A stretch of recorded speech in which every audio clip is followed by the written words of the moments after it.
Eyewitness News is bringing you tomorrow's headlines today. And this morning, we're exploring the record enrollment at the UNC System public universities, especially HBCUs. And joining us now to talk about that is Corey Dean. Corey is the higher education reporter at the News and Observer, and welcome. Thank you.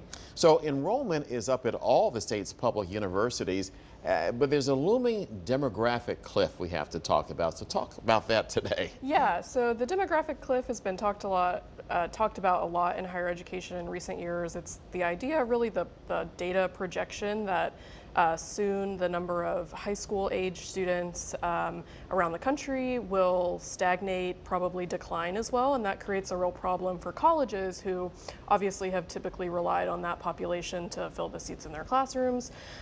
So while enrollment is up, there are obviously a lot of concerns about what could happen in the coming years. So how do UNC System leaders plan to combat this potential trend? Yes, so they have a really wide host of plans and projects that they've put in place. One is called Project Kitty Hawk, and that's the idea, again, if we're talking about the demographic cliff being that high school age population declining, there are still adults who maybe have some college but no degree and they've left to go to the workforce, or maybe they never went to college at all. So they're really trying to tap into that group as well through a project called Project Kitty Hawk, which is online.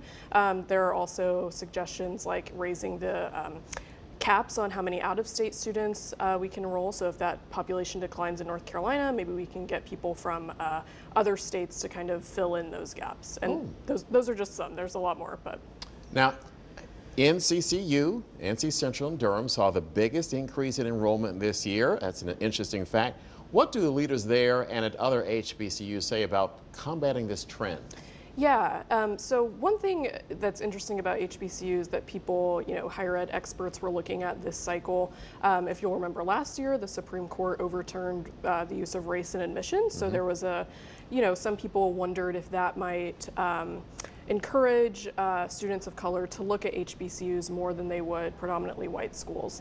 The HBCUs in North Carolina don't really say that's been the case. They say it's things like, really targeted recruitment, retaining the students who are already there, and really encouraging students to see what those schools are all about. Well, fascinating stuff.